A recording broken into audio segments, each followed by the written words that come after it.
Teen Titans number 23, written by Scott Lobdell, art by Robson Roca. Last issue we left off with, once the Trigon thing was dealt with, a portal opened up in Kid Flash's room and started dragging him in. And this issue opens up with exactly that same thing. He's screaming out for help. No one seems to be around, but then all of a sudden, Wonder Girl shows up with her lasso, gets it around his hand, and is just like, oh, don't worry, Bart, I'll make sure you're not taken. So at that point, we see that her strength is fine, but the floor starts to give way underneath her, and she starts losing ground. So then Bunker shows up, grabs her, and also grabs onto the door frame. But then the door frame starts to give way. So then Beast Boy shows up as a giant squid, suctions down to everything, and keeps track of them. Solstice shows up because she's the girlfriend, gotta be there. And then Superboy busts in through the wall and just like, hey guys, what did I miss? And Red Robin points out, because he's also there, like, hey, don't worry about keeping him out of the portal. The rest of the team's got that. You need to destroy the portal. Use your TK powers on that.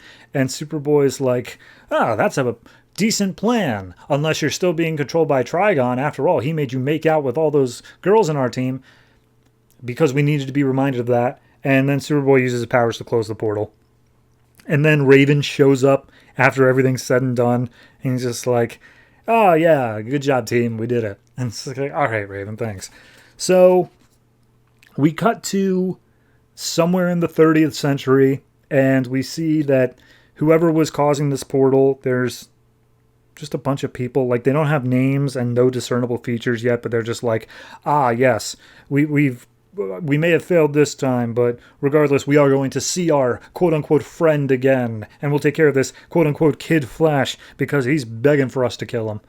So we see the rest of the team here, and Raven senses like, the portal was from another point in time. What does this mean? And Kid Flash is like, genuinely, guys, I have no idea. Like, I know I did something, but I don't know what. So this is probably something related to that. So at that point, everyone kind of piles onto Raven real quick because she keeps on like stoking everybody. She's just like, yeah, are we sure that we believe Bart? Is he to be trusted? And everyone's like, yes, we believe Bart. Shut up.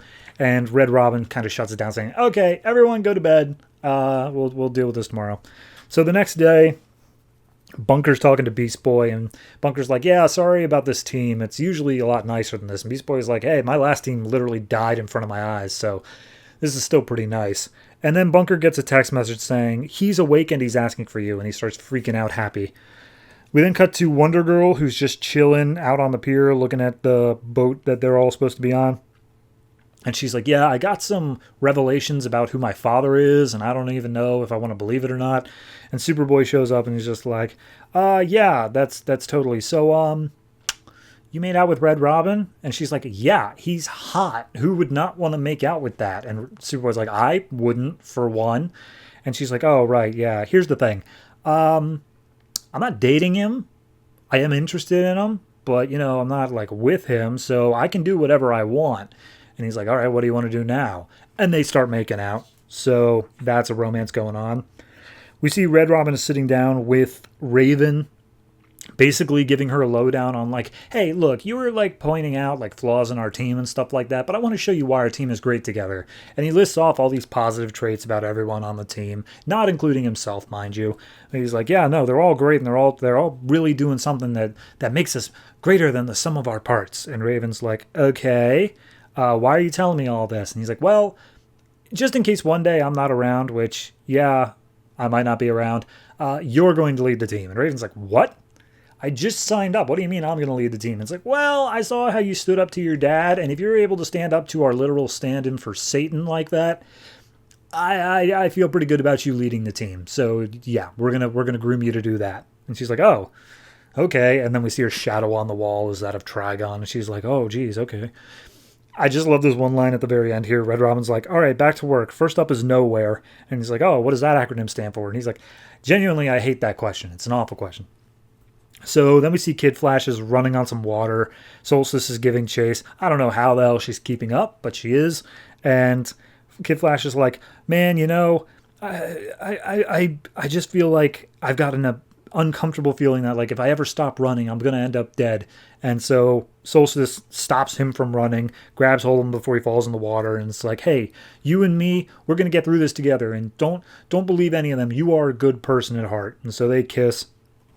And then Bunker calls him up on board and just tells everybody, hey, I have a boyfriend. His name is Gabriel. He's been in a coma for a while, but he just woke up. I'm going to go see him, and I'm leaving the team. At least for now. I'm out. And everyone's like, oh, it feels so good for you, Miguel. Like, hey, congratulations. We hope to see you again one day, but, spend time with your boyfriend. And he walks off as we see the rest of the team, notably without Beast Boy there for some reason, are all seeing him off and all smiling as he leaves. So Miguel's off the team. Okay.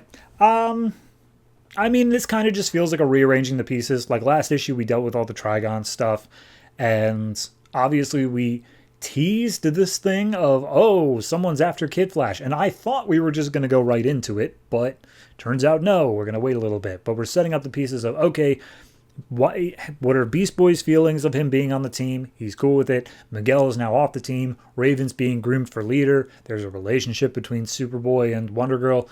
Just moving the pieces around, getting this all locked away so that when we come to the next arc, we don't have to waste time with it. We will still waste time with it because I know how Scott Lobdell writes, but we don't have to waste time with it. So it's okay. It's not a great issue. It doesn't really do much of anything to further any specific plot. The only major thing is, of course, Miguel's leaving the team, which is notable, but I can't say that, Bunker was really the glue holding all of this together. He was just kind of around, the same as any other character in this book. So I'm going to give this one I'll give it a 6. It feels like it should be lower, but I can't justify it without just being mean. So I'm going to give it a 6. I'm not excited for what comes next because, frankly, it's done nothing to excite me. But at least we have the pieces in place to get there.